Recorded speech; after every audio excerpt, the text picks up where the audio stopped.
Lairabada lai sangi haibaduni numidang ado nonglei nungsit yauna nong kana tarami. Matamdusu mina nungai na tumnaba matamni. Leikham masu mapelsu famung amada isi na nungai na tumli. Mapandana nonglei nungsit akan ba. Lairabi magi kangpok sangadugi ngaklo oiriba yung takta kupliba iisingdo sahi yam selakpagi falaktabaga nonglei nungsit aduna kanan baga humdok pa yauri. Masyet amadagi masyet ama asum humdokhiba da masumabel na tumliba mapadasu humdokhiba na ihang lima takto. Leikham su nungai na tumlambadagi mamairi ising tarakpadagi tumba yada da nambikap thorakli. Leikham long na hipna mamito tap na pang thorakpani. Adu ma kangpre kang naung lauduna afinga fai oina hogalai. Me masu na pinakan na laurakpaduda masu mikap thoglakpan. Me mapakat na isu thoy kaidoragi ne kaidoragi nang na kan na lauri badubo si kaidoragi haibane. Si hai Leikham gi masa nomdun hang. Leikham masado thang wangangda makuto matakdatil. Me masu kanghal matakda yen khalakpada masu masado swai lawi koksawi bangkai. Yung taktuna iho nung marak aduda makoy na tumliba mapaduda nung siton gi tawai na akiba sakta mamada makoy da munna sadoy kayeng laga layram badudani masu mabil na miyol sengkat kribado. Nung siton mangon na kiti rum tau ni yeng liba masu mabil aniya duda onsindo na ki nok na hayri. Tumba yadra bro yung takpangi hore do kanadi mapao da thogla o. Aiga punna lairase lao aina tumba thimbige si haidana sidana khangna nokli mema ipa pakhat masadu su sing khaibagumna niklabani adu mafam masida koina lairabadi afaba oiroi khan masugi khudang adu paiduna phamungdagi singthaduna sakhum madongda senchilai Leikham su kiwa pakhat pa ani punchanduna masu mabuki matung inari. Sakum yauraduna ising haplio pulladugi nakanda masatasin masumabel aniyado famlagalay. Leikham kapli abo kayo tauri ba matawsi ba yung taksisu ayamana nung sinahundokri aduga amuksu yung sabi mi patabagi tawasina ay koibo amuk olari. Leikham mapi kamangamda miludagi lepalayta pirang sintaragi.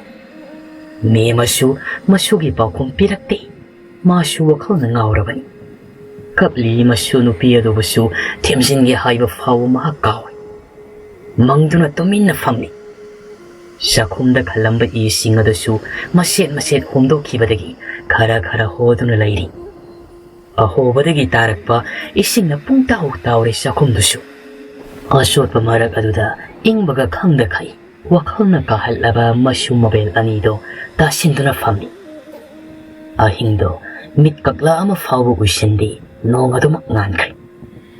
Nong alakpada sumangda yung taktagi paithakiba ikara singado taaduna layrami. Suramliba nong singado su loy na maghangamri. Leikham su kapli imungda sangle hairaga ising singdo taytok nanthokli. Loyre hairaga sumangda thoglakuna shairiba pumbadu loshili. Nemadi ahalga oishilakpaga ngarang ising marakta ahing supa famlubaga masado intam senbadagi. Leikham na mangolda fag amathare hairaga arumba fiyama supalaga hipanduna ngayhak pothahali. Mema masado pothaw haiba yadi. Masugi luhongbagi awan pot lang na bani haidana taret senja phawba laitringay mathaksida yung kupnaba ina kadaidagi sel na lairugani khanbada tumin na masu khangandana lona kapsai. Leikham su imungi thabak ayamba loisilami sakti thonglamdi. Mabokla thabak setlugi hairamlaga ayuksida sel paiba ahal nupi amagi mayumda laklami. Leikham ahal laduga fana kuina wari sanarami. Ahal nupi adusu ngayhak khalle hairaga Leikham do onsinduna wa hairi.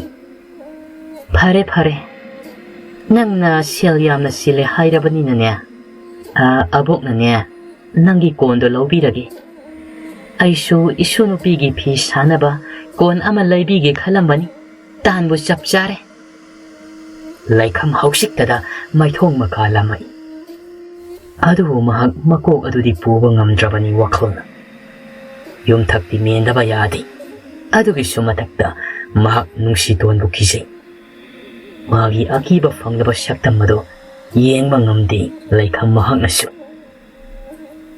ꯑꯗꯨꯅ ꯎꯄꯥꯏ ꯂꯩꯇ ꯌꯣꯟꯅꯤꯡꯗ ꯃꯁꯨ ꯃꯕꯦꯜꯒꯤ ꯄꯨꯛꯆꯥꯛ ꯊꯥꯛꯄꯤꯔꯤꯕ ꯃꯥꯒꯤ ꯐꯤꯁꯥꯀꯣꯟꯁꯦ ꯌꯣꯟꯕ ꯂꯥꯛꯂꯤꯕꯅꯤ ꯃꯁꯤ ꯅꯠꯇꯅ ꯃꯥꯒꯤ ꯂꯝꯕꯤ ꯂꯩꯇ꯭ꯔꯦ ꯑꯍꯜ ꯑꯗꯨꯅ ꯏꯃꯨꯡꯗꯒꯤ ꯇꯔꯦꯠ ꯁꯦꯟꯖꯥ ꯈꯔ ꯄꯨꯊꯣꯔꯛꯇꯨꯅ ꯂꯩꯈꯝꯗ ꯄꯤ ꯂꯩꯈꯝꯁꯨ ꯁꯦꯜꯁꯤꯡ ꯑꯗꯨ ꯄꯨꯗꯨꯅ ꯂꯥꯛꯏ ꯂꯝꯕꯤꯗ ꯆꯠꯅ ꯋꯥꯈꯜ ꯌꯥꯝꯅ ꯈꯜꯂꯤ ꯑꯍꯜ ꯑꯗꯨꯅ ꯏꯃꯨꯡꯗꯒꯤ ꯇꯔꯦꯠ ꯁꯦꯟꯖꯥ ꯈꯔ ꯄꯨꯊꯣꯔꯛꯇꯨꯅ ꯂꯩꯈꯝꯗ ꯄꯤꯔꯛꯂꯝꯃꯤ ꯂꯩꯈꯝꯁꯨ ꯁꯦꯜꯁꯤꯡ ꯑꯗꯨ ꯄꯨꯗꯨꯅ ꯂꯥꯛꯂꯤ ꯂꯝꯕꯤꯗ ꯆꯠꯅ ꯋꯥꯈꯜ ꯌꯥꯝꯅ ꯈꯜꯂꯤ ꯍꯧꯖꯤꯛꯇꯤ ꯀꯣꯟꯁꯨ ꯌꯣꯟꯈ꯭ꯔꯦ ꯑꯩꯗꯤ ꯀꯔꯤ ꯁꯨꯔꯦ ꯍꯥꯏꯔꯒ ꯏꯕꯣꯛꯄꯨ ꯊꯥꯒꯅꯤ ꯂꯩꯁꯥꯕꯤ ꯑꯩꯅ ꯀꯩꯊꯦꯜ ꯀꯥꯗꯨꯅ ꯏꯟꯁꯥꯡ ꯌꯣꯜꯂꯕꯁꯨ ꯃꯤꯅ ꯑꯩꯕꯨ ꯐꯖꯅ ꯍꯥꯏꯅꯕꯤꯔꯣꯏ ꯑꯩ ꯀꯩꯗꯧꯅꯤ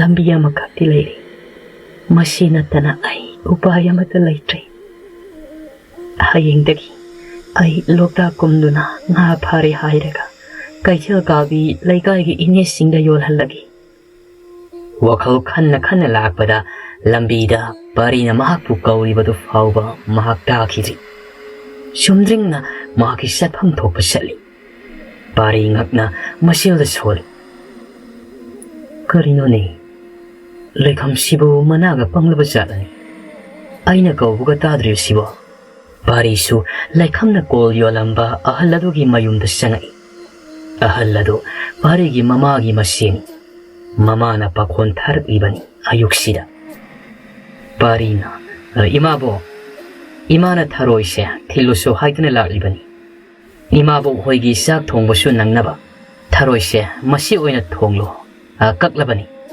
ꯃꯪꯒꯣꯟꯗ ꯐꯝꯂꯦ ꯍꯥꯏꯔꯒ ꯑꯦꯟꯁꯥꯡ ꯃꯂꯝꯂꯤꯕ ꯄꯥꯔꯤꯒꯤ ꯃꯃꯥꯕꯣ ꯑꯗꯨꯁꯨ ꯅꯣꯛꯂꯒ ꯍꯥꯏꯔꯛꯏ ꯐꯔꯦꯗ ꯅꯪꯅ ꯊꯔꯣꯏ ꯊꯤꯜꯂꯛꯄꯁꯦ ꯏꯃꯥꯕꯣꯛꯁꯨ ꯑꯦꯟꯁꯥꯡ ꯂꯩꯇꯗꯅ ꯍꯋꯥꯏ ꯃꯅꯥꯁꯤ ꯊꯣꯡꯒꯦ ꯇꯧꯔꯝꯂꯤꯕꯅꯤ ꯏꯆꯥꯅ ꯊꯔꯣꯏ ꯊꯤꯜꯂꯛꯄ ꯐꯔꯦ ꯑꯗꯨ ꯑꯣꯏꯅ ꯊꯣꯡꯂꯒꯦ ꯄꯥꯔꯤꯅ ꯑꯗꯨꯗꯤ ꯏꯃꯥꯕꯣ ꯑꯩ ꯑꯃꯨꯛ ꯆꯠꯂꯒꯦ ꯊꯕꯛ ꯈꯔ ꯂꯩꯍꯧꯏ ꯑꯍꯜ ꯑꯗꯨꯅ ꯑꯗꯣ ꯅꯪ ꯍꯣꯔꯦꯟ ꯅꯨꯡꯊꯤꯜꯗꯣ ꯁꯪꯂꯕꯗꯤꯅꯦ ꯂꯩꯈꯝ ꯍꯣꯏꯗꯒꯤ ꯐꯤ ꯁꯥꯅꯕ ꯀꯣꯟꯗꯣ ꯑꯃꯨꯛꯇ ꯊꯥꯡꯂꯨꯁꯤ ꯄꯥꯔꯤ ꯉꯛꯅ ꯀꯩꯅꯣ ꯂꯩꯈꯝꯒꯤ ꯀꯣꯟ ꯊꯥꯡꯗꯣꯏꯗꯤ ꯑꯍꯜ ꯑꯗꯨꯅ ꯅꯨꯡꯉꯥꯏꯇꯅ ꯈꯨꯝꯃꯛꯏ ꯍꯣ ꯉꯔꯥꯡꯒꯤ ꯅꯣꯡꯂꯩ ꯅꯨꯡꯁꯤꯠꯇꯨꯗꯅꯦ ꯃꯥꯒꯤ ꯌꯨꯝꯊꯛꯀꯤ ꯏꯁꯤꯡꯗꯣ ꯑꯌꯥꯝꯕ ꯍꯨꯝꯗꯣꯛꯈ꯭ꯔ ꯃꯥꯜꯂꯦ ꯑꯗꯨꯒꯤ ꯏ ꯂꯩꯅꯅꯕ ꯁꯦꯜ ꯂꯩꯇ꯭ꯔꯦ ꯍꯥꯏꯗꯅ ꯃꯥꯒꯤ ꯐꯤꯁꯥꯀꯣꯟꯗꯣ ꯑꯩꯉꯣꯟꯗ ꯌꯣꯜꯂꯝꯂꯤꯕꯅꯤ ꯐꯔꯦ ꯅꯪꯁꯨ ꯆꯠꯂꯣ ꯍꯣꯔꯦꯟꯗꯣ ꯉꯥꯏꯍꯥꯛ ꯍꯦꯛ ꯂꯥꯛꯎꯀꯣ ꯄꯥꯔꯤꯁꯨ ꯍꯣꯏ ꯃꯥꯏ ꯍꯥꯏꯔꯝꯗꯦ ꯌꯨꯝꯗꯨꯗꯒꯤ ꯊꯣꯛꯂꯛꯂꯤ ꯃꯥꯁꯨ ꯌꯥꯝꯅ ꯅꯨꯡꯉꯥꯏꯇ꯭ꯔꯤ ꯂꯩꯈꯝꯒꯤ ꯈꯟꯕꯗ ꯃꯤꯔꯣꯟꯒ ꯂꯩꯖꯗ꯭ꯔꯤ ꯑꯣꯟꯊꯣꯛꯅ ꯋꯥꯔꯝꯂꯒꯅꯤ ꯍꯥꯏꯕ ꯄꯥꯔꯤꯅ ꯈꯪꯕ ꯉꯝꯈ꯭ꯔꯦ ꯃꯌꯨꯝꯗꯒ ꯆꯪꯗꯈꯩ ꯊꯤꯅꯨꯡꯉꯩ ꯇꯥꯅ ꯃꯥꯒꯤ ꯁꯥꯏꯀꯜꯗꯨ ꯊꯧꯗꯨꯅ ꯆꯠꯈ꯭ꯔꯦ ꯁꯣꯝꯗꯅ ꯕꯁꯟꯇꯗꯤ ꯋꯥꯈꯜ ꯅꯨꯡꯉꯥꯏꯔꯤ ꯍꯣꯔꯦꯟꯗꯤ ꯂꯩꯈꯝ ꯃꯍꯥꯛꯅ ꯆꯦꯟꯗꯧꯔꯕꯅꯤ ꯁꯥꯗꯅ ꯏꯔꯨ ꯃꯥꯏꯊꯖꯔꯦ ꯍꯥꯏꯔꯒ ꯃꯪꯒꯣꯟꯗ ꯁꯛꯌꯦꯜ ꯃꯤꯡꯁꯦꯜ ꯑꯗꯨ ꯊꯥꯡꯗꯣꯛꯇꯨꯅ ꯃꯀꯤ ꯁꯦꯝꯂꯤ ꯅꯤꯄꯥꯟ ꯅꯠꯇꯗꯧꯅ ꯕꯁꯟꯇ ꯃꯤꯡꯁꯦꯜꯗ ꯇꯥꯔꯤꯕ ꯃꯍꯥꯛꯀꯤ ꯁꯛꯇꯝꯗꯨ ꯌꯦꯡꯗꯨꯅ ꯅꯣꯛꯃꯤ ꯃꯊꯟꯗꯁꯨ ꯍꯥꯏꯖꯔꯤ ꯑꯩꯁꯦ ꯅꯤꯄꯥ ꯑꯃꯅꯤ ꯍꯥꯏꯕꯗ ꯄꯪꯅꯣꯛꯇꯤ ꯅꯣꯛꯇꯕꯅꯤꯁꯦ ꯁꯛ ꯍꯥꯏꯔꯦ ꯀꯔꯤꯁꯨ ꯊꯤꯕ ꯅꯠꯇꯦ ꯏꯔꯟ ꯍꯥꯏꯔꯦ ꯄꯩꯗꯅ ꯂꯩ ꯁꯤꯗꯕꯨ ꯂꯩꯈꯝ ꯅꯪꯅ ꯑꯩꯕꯨ ꯄꯥꯝꯗ꯭ꯔꯤꯕꯁꯦ ꯑꯩꯗꯤ ꯑꯣꯟꯊꯣꯛꯅ ꯉꯛꯈ꯭ꯔꯤ ꯋꯥꯅꯤ ꯇꯟꯖꯥꯗꯨꯗ ꯄꯤꯁꯛꯁꯨ ꯏꯃꯨꯡꯗꯒꯤ ꯊꯣꯛꯂꯛꯏ ꯃꯆꯥꯅꯤꯄꯥꯅ ꯇꯧꯔꯝꯂꯤꯕꯗꯨ ꯎꯕꯗ ꯏꯪꯉ ꯉꯛꯅ ꯍꯥꯏꯔꯛꯏ ꯏꯃꯥꯒꯤ ꯕꯁꯟꯇ ꯀꯔꯤꯅꯣ ꯅꯪꯅ ꯇꯧꯔꯤꯕꯗꯨꯕꯣ ꯅꯠꯇꯦ ꯅꯪꯕꯨ ꯅꯃꯥꯏꯁꯤꯁꯨ ꯆꯟꯗꯣꯟꯒ ꯇꯩꯕ ꯃꯥꯜꯂꯤꯅꯦ ꯕꯁꯟꯇ ꯈꯔ ꯏꯀꯥꯏꯔꯞ ꯇꯧꯅ ꯈꯨꯝꯃꯛꯏ ꯍꯣꯏ ꯏꯃꯥ ꯍꯣꯔꯦꯟꯅꯤꯅꯦ ꯅꯃꯧ ꯅꯨꯄꯤꯅ ꯑꯩꯕꯨ ꯎꯕꯗ ꯄꯥꯝꯅꯕꯅꯤ ꯄꯤꯁꯛ ꯍꯦꯟꯅ ꯉꯛꯈ꯭ꯔꯦ ꯀꯔꯝꯕ ꯅꯨꯄꯤꯅꯣ ꯍꯟꯗꯛꯀꯤꯁꯤꯅ ꯕꯁꯟꯇ ꯁꯧꯔꯥꯡꯅꯅ ꯀꯩꯅꯣ ꯏꯃꯥ ꯉꯧꯔꯛꯑꯅꯨ Leikham natana kana oidorige. Bisat masani pada sairei. Basanta, imagi ibungo. Nangna khalibu wakhaldo thadu. Leikham do nataba atopa masak matau phajaba nupi amane isagidamak iman hainage. Basanta sauna pairama mingsilgado laktena langkri. Ahina Leikham bu nungsibada nakhoi miyamna asuk yamni yelibasi karigin. Bisak masabu themai. Aikhoina ne mabu nungsibada yetpa natin he imagi ibungo. Leikham do khara leirabadi ne yumnak sagai hongkharagani ne. Mingi wa loinarabani piduda nangna sum yelaga leirabadi afaba oiroine nangbo.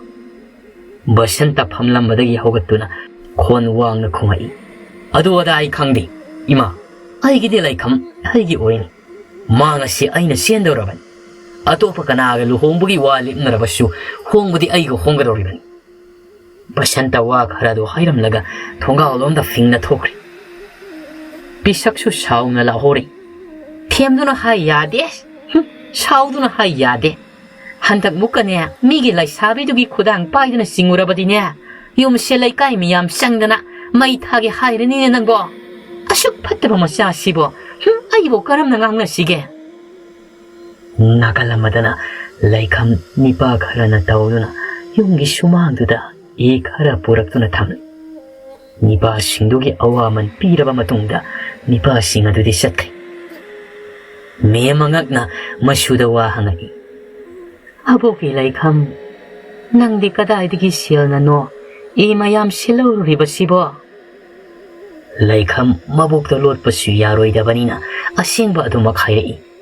Mai thongdo karisu khandaba saraga. Abo aigi pisa konse yonthokri. Madudigi phanglakpa selduna leiribani. Mema wanganga khidri. Pisina masil kumnuna kapli. Leikhamsu mabuki manakta sanglaktuna mabuk puthimli. Abo kapkanusi. Kondi hayeng tungdane ahanba ama leiraga loiri. Yum sidi hauksik mendaba yaroi. Abo kapkanu haibani. Aina phanaba loina sinisi. Matam si thiengkrani. Ai awangi khurado yumasi amuktang menbiyo hairokigi. Aduga halaklagane sak thonglagi. Leikham mabuki manakta kuina leiramdi. Mana kuina leirabadi. Ngasaidigi tingkatlamliba pirang singado ariambada taragani khangbagi. Mak thuna mabuki naktagi thoruklaga yum menanabani haiba mi kaubalai. Satna tarap iba mapiyadasu makhutna taithokpa lepti. Leikham mahakna lakliba yumdo yauraduna sumangde leptuna mi kauri. Khura tabro khura ine mi leitabro. Imungdagi miyai selabi nipi ama thoklaktuna khumai. Tare kanano. Sumangda Leikham leplambadu uraduna noklaga kauksili. Haima Leikham nang oirea kakhala uyadro. Karigi sumangda leptuna leiribano. Lao kakhala. Leikhamna yarani ini ai khara thore. Khurado sanglabadi aigi yumthak amukta kopiyo haigeduna laklibani. Nupidusu selda khara ngawba nupi ama oibana Leikhamgi wadu munna khallaga hairei. Seldi kaya pigi hairibano ne. Nangi khuradi lupa samadi laubani ne. Yung kupase. Leikham makuda pairiba seldo masingthi. Adubu lupa kundagi hena yauramdri. Leikham tapna ikai haisarai. Ine selse lupa kundagi hena yaudri. Kona khara leiraga ai hapserake yaragadi. Waga haiba nangde nipiduna wa fat samselai. Leikham nang saunu. Aidi ikau kaurure. Nang khurado migi thabak ama satawwa leibani. Sangadaba mande. Nang atopa amada hairuroko. Leikhamna khumdringai imungda sangli hairaga mamang thongdo khangting thingjanki. Nupiduna manungda nganglibadusu Leikham tai. Kayada ngamliba angang nune. Angang matik na takay onthok na hay singkhe. Nibu thabak suhalaga siyang na kona pige kaina. Kari thoina tawja sarino masaksina imon hek mon basaraga tawu yamna ngamba angang oirameduna sidia Leikham hairiba singdo taraga mamai ngangsinduna ikaibana mamai non khatlaga chatpa fawu ngamda lukthaduna mayumda halaklam ina khunba mina lairaba migi awaba ubidi upai laita laisabi machaduna ikai haisera famdo tabibagi mogutta thoina dom ikaiba nanglo haidana ikaiba pibirakledo kanagi maralno ngasi Leikhamni ikaiba nanglibasi mathamoi pikpa makhoina oigadoribra natragana lairabi oina pukluba mahangna oigadoribra Leikhamna mayum yaurakpada shumangda bari korau koisamba tharosu yauna leiramni kairak ama thaduna yum thakaduna ikupasu hauramlei yum thaktana koisamaga koraugana I singdo kupli makhadana parina I singdo langkhatli Leikhamdi ingangakli tauramliba mataududa hoi mai haidi tomina leptuna tauriba singadu yengduna leiri koraudi kamdauri Leikhamgi wakhalna kahatlaba maithongdu ubada mathamoi machet darabani mahak Leikhamgi asigumlaba maithong asi uba pamti khangauda mamittagi ira fawba thangaklabani Leikhamdu ubada Tharosu Leikhamgi manakta sangsilaga wa hairei aboknane nang awangi khura kauba sakhi hai yumasi kupnaba laklabro lakladi amukta haidokrosi ta korau hoina kupiragi haibani yumsibudi ado aisu nahangi lai hekpagi seldo thinba lakpani adugadi phiyong amada lairamle aina lakpada ta korau hoisu laklaga lairamle sel lokselo Leikham mamaidu luktharaga kapli hairei ita yari sel ai lauroi nahangidudi aina itagi mateng pangbani si hai Leikham mado mamitagi mapi tarei makhol thoktanaba hotnarabasu masadu hik singlabani tharo mimangda phajadre khan Leikhambu imungda magi kada pusinbirai famungda famale hairaga wa hangai tharona ita kaigino nangna kapli sibo nang kaidorage aingonda hayo nang kaidorage haibani aingonda warubro aina nangi awabado mateng pangdi haidana Leikhamsu nate haibagumna makokto hairi tharona adudi karigino aingonda maramdo hayobasi Leikham kapodo phasilaga hairi ita ai ngasidi ikai yamna ikai ai sibu yamna tauba ngambi oirabro tharo matagi pido taithopiraga khumlai kanane itabu taungambini hairino ai thik tauge Leikham ngasai nupiduna ngakhiba pumbado tharoda tami tharo sauna hairi is madugi nupi mahasielda ngawiduna adumaini hekta haibi yabro sel kharagi damak ai satlogi mama aiduda sabet khongpaksina netlogi hera mi usitaba sel paiba moina lairaba aikoi sibu asuk yamna hanthana uribasya paramadi ai tambiruge si hai tharodo sauna hogatlaga satke taw Leikham matabu khami ita satkino mingonda taina pham thokte migidi awama matik sana piwa haijabani aina tabu lairabi oirubana piba ngamloidabadagi mina aibu ngangbani ai saudeda ita ngasaidagi ngangnariba singdo yumtha khaliba korosu taribani mak sauningbana makhut kutum chena ta sinduna asauba khang koijamba su taribani masu masangum labi Leikhamna nanglamgadaba ikaibadugi khanbada masu nungaitabana loi mangonagi saruk lising thokna korona hena nungaitri mak Leikhamna kaplibado themningi adu upai leitabana tumina adumak lairi mema parido onsan soli hairi ibungo pari ngasidi ibungo anisiga ai khoida sak sasiko nasanda sak haphalagi Pari noklaga, yaranida abo. Memana, yade. Isu singna pagliba mateng siya. Abog hoygidi laibak yamna parabani. Ado, nang nakaram taw na ay koy Leikhamga hay na singnabani pasiga kangnaram libano.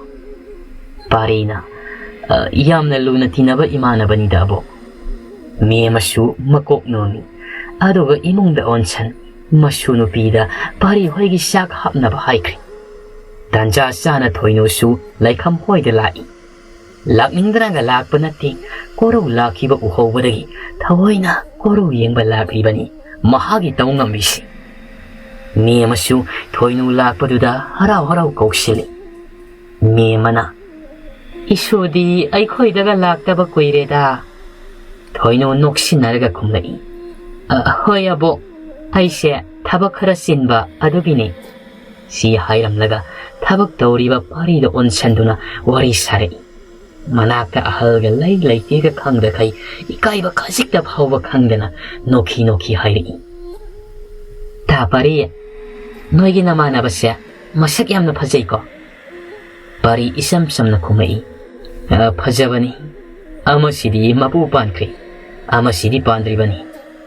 Thoinu pari na mapu pankri hayri baduda kanano kangi. Masu aduma kumai, mamay itha kay. Aidi mapu panba singsina henabu paminya, kamay tawrino khangde. Pari Thoinugi wangang sida asum hainaraktay. Simakna isaw na kumai. Thoinu, ay tabak tahong khangdray. Nang sum wari tawrapasida, horen tabak siloyragane, phajana oina sanarasi. Nang su Leikham unaba lakpa natro, imongda Leikham layrangbani, jang. Thoinu mamito fayna pari de yengamlaga imongda sangkay. Ngayhak laybaga sak suloyri. Yung kupado suloy silakpaga mapa sanabadagi sak sananabani haydana Leikhamga tharoga na silangli. Karadi tiengli matamdo. Thoinu su ngasayadagi satribani suru nayduna layribani. Nina tabak tawribado siyawbiba nati. Sakhungi thongsin panduda leplaga koraw sangakpa ngayduna layri. Tharodi mit yamna narabani, Thoinugi mahong matawdo. Madi iray-ilayna khangba ngamkrabani. Leikhamdi khangjaba nati, Thoinu na korowda yengliba mityengdo. Mana fanadom khali. Thoinuda singnaba mityeng nasu yengdi. Leikhamgi samthoka matawduda, tharodi sawning. Migi ingi irang khangdi hayda. Makhoysu semba saba loiraduna, sak sananabani pa singado kausilaga pisaba hawri. Miye masu nakalamada famduna masu sari. Leikhamga tharogana awat apa yengli. Thoinu na fanamada famlaga korawna sak sari badu yengli. Koi jamba, Thoinu na korawda sadoi ka yengli badu ubada, magi nakala famliba korawda sirol tawri. Itaw, asinupi mutilay man basina, nanguna nga saydagi munna yenglaga laylise. May mityeng siya. Aydi, hingsabi na gasadong mali. Horin puka amok lingak na ko, ontong nakizari da aydi. Koro, koi sama na hayrapaduda, Thoinu da hayfit yengay. Loiri, Thoinu di haraw ba na, manguna korong ni yengak na ni sadana, masu korong da noksili. Korong su, hay na daga mityeng ama yengam laga, mamaydo non tal na sakto sari. Taro su, Thoinu na tawri ba singado uri bani, mak masing kanggak labani. Wangang bayada badagi kanglibani. Masindo su murum suwali. Masigi Thoinu sinakaliba sibukarino. Mamana bigan mo sinay kangna. Mana tako raw di irang hausindana. Asi ay di kutsi maring salita. Aduga, masigi samput man bisina kemte he kangda kay ipang nagalay. Hayang mina may nupasi man krabadi kapagalay hawdo ni yengo.